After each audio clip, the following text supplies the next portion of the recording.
Right, Shalom, giving all praises to Yahweh Hashem Yahushai, double honors to the apostles of GreatMillStone that rule impeccably well, and Shalom to the brothers out there that's pushing this truth in sincerity across the four winds. Right, just another quick video. This is going to be based on an article I've seen on the BBC.co.uk, and it reads, pollution linked to 1 in 6 deaths, man. Right? So, 1 in every 6 people that die is a result of pollution, man. You know, the air that you breathe on a day-to-day basis, man.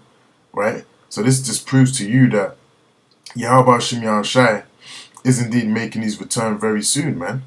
Right? Because if the very air you breathe is polluted and is killing you every time you inhale it, right? That means that, you know, like the scripture says in Matthew 24, you know, which I'm going to get shortly, you know, there's going to be no one left to save when Yahweh Hashem Yahushai makes his return, man. Right? Things have gotten to such a level where Esau, you know, the so-called white man, the biblical Edomites, right, have actually polluted the world so bad that even the breath you inhale is actually killing you, man. Right? The very essence of life to sustain, you know, us on this planet has actually been polluted, man. Right?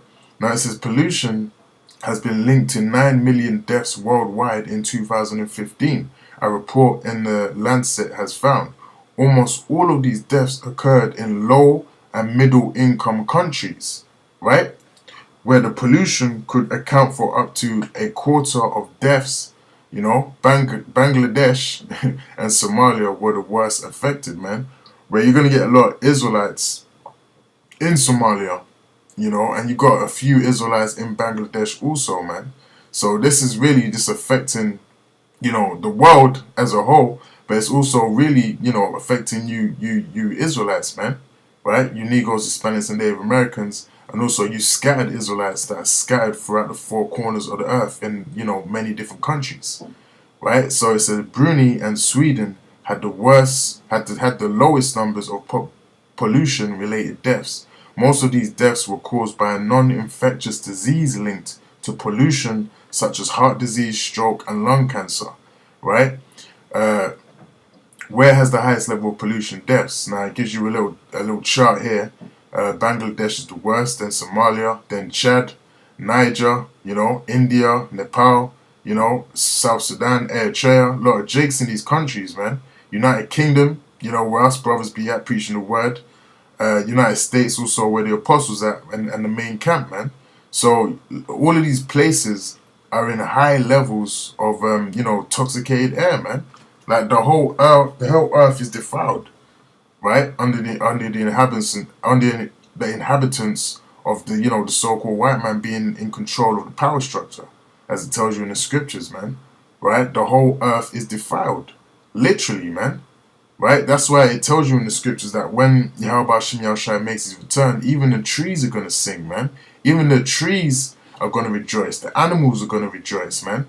Because this so-called white person, this white man, is polluting everything, man, and he's killing everything. That's why the scriptures say that he is as death, right? Because everything that lives is actually dying, man. There was another article the other day that was going into the fact that, you know, I think it's like 70% of flying insects are actually extinct, man. You know, are coming to an end, right? Which means there's only a 30% remainder in the whole world of flying insects, man. Now, how does it even get to that level, man? Right? That could only happen under the rulership of the so-called white man, right? Now, it says pollution is much more than an environmental challenge. It is a profound and pervasive threat that affects many aspects of human health and well-being, and it does, man. If you don't have clean air to breathe, that's gonna affect your whole body, man. That's gonna affect the way you think. That's going to affect the way you feel. That's going to affect the way you try and live your life. Not to mention that the food is also defiled, man. Much less the air, right? So we live in, you know, a life where really death can happen at any time, man. Right? You're not even, you know, guaranteed a long life in this kingdom, man. As long as this so-called white man is in control. That's why you see the life expectancy rates are always dropping year after year, man. Right? Because things are getting worse. Air is getting worse, man. Right? The biggest risk factor of air pollution contributed to 6.5 million premature deaths. So 6.5 million people so far, which is really more than that, right, have suffered premature deaths just because they haven't got clean air to breathe, man, right? So most of the time they might say someone has died of natural causes. It's not even really of natural causes, man. It's because the air is not clean and everything you inhale was defiled, right? This included pollution from outdoor sources such as gases and particulate matter in the air, and in households from burning wood or charcoal indoors, man, right? The next largest risk factor was water pollution, right? So our water is defiled, man. You know, even, you know, a lot of brothers, we buy bottled water because it's significantly, well, not even significantly, it's slightly better than tap water. So that's why we buy the bottled water, right? But really, that's also polluted, man, right? Because, you know, we're not in control of this kingdom, so we don't truly know where that water is coming from, right? You just have to go by what it says on the label, right? So everything in this kingdom is defiled, right? Water pollution, that's another thing that sustains your daily life, man, right? Your body is made up of mostly water, so a large reliant of your body is water intake and air, man, and both things are defiled, right? So how long do you expect to live in a kingdom like this, man, right? From burning wood. The next risk is water pollution, accounted for 1.8 million deaths. 1.8 million, man. While pollution in the workplace was linked to 800,000 deaths globally, right? So even your workplaces where you might be working, you know, certain people work in warehouses. I worked in warehouses before, and them warehouses are polluted, man. You know, they got all kind of particles. You got all kind of funguses up there that you inhale, but you have to you know, earn your daily bread, man. So you have no choice but to work in such conditions, right? About 92% of these deaths occurred in poorer countries, with the greatest impact felt in places undergoing rapid economic development such as India, which had the 5th highest level of pollution of deaths, and China, which had the 16th, right? So this place is through, man, right? Now, I want to go into the Georgia Guidestones right quick, because this is an actual, if you like, a monument that you can find. I believe it's in the US, man, and it's got basically a guideline of laws that the elites would like to follow, man, which they are basically implementing as we speak. So it says here, maintain humanity under 500 million, right? Now, the earth is big enough to house, how much people on earth right now? I think it's 7.5 billion / 8 billion people on the earth right now, man, if I'm not mistaken. So they want to maintain that number under 500 million, man, right? So that means they're going to have to kill billions of people to reach that number, man, right? Over 6 billion people they're going to have to just basically get rid of, man, right? And they're doing that by giving us, you know, the poisonous medication, polluting the air, you know, cutting down the trees, because the trees give you oxygen, man, right? And Esau cuts down so many trees that, you know, with all these cars that you have around and other various technologies, you know, the Wi-Fi is fucking you up.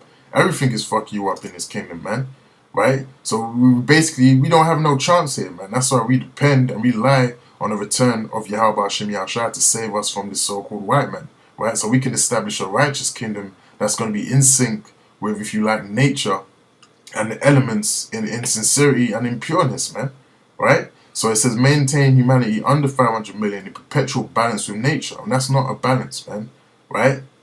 Many more can inhabit the earth and many other places, man, right? When we're in power, right? Guide production wisely, which is what they do over there in China, man, right? So they want to have full control of everything, man, that you have in your household, of your woman, of your kids, of how you produce, you know, when to have sex with your woman. All of these things are going to be controlled by the elites, man, you know, by the way of the RFID chip, which is the mark of the beast spoken of in Revelations, man, right? Improving fitness and diversity, which they don't really care about your fitness, man, right? Or they wouldn't be poisoning you like the way they are.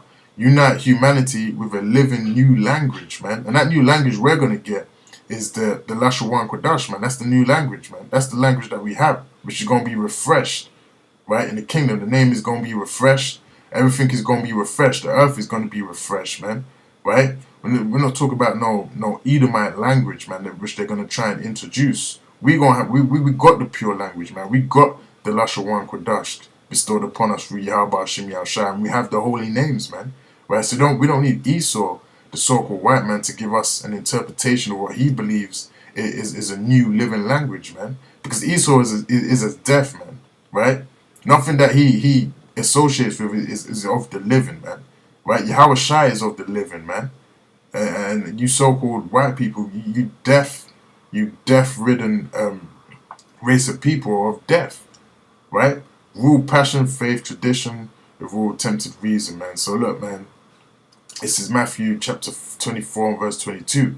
And except those days should be shortened, there shall no flesh be saved, right? But for the elect's sake, those days shall be shortened, man. So all of this wickedness is going to come to an end, man, right? Through the power of Yahweh Hashem Yahushua. But the only reason it's going to come to an end is for the sake of his elect, man. His elect men, the 144,000 and the many multitudes after that, man, right? That's why the Lord is going to shorten these days, man, right?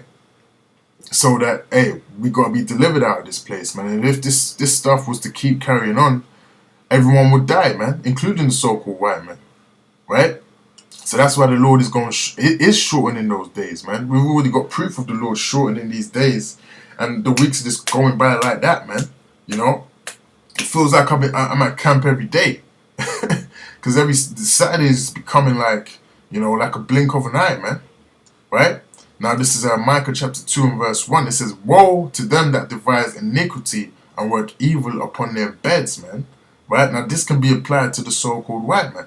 Right? This can be applied to you, the elites of the so-called white man, the Edomites, man. Right? Because they're devising iniquity and they're working all this evil upon their beds.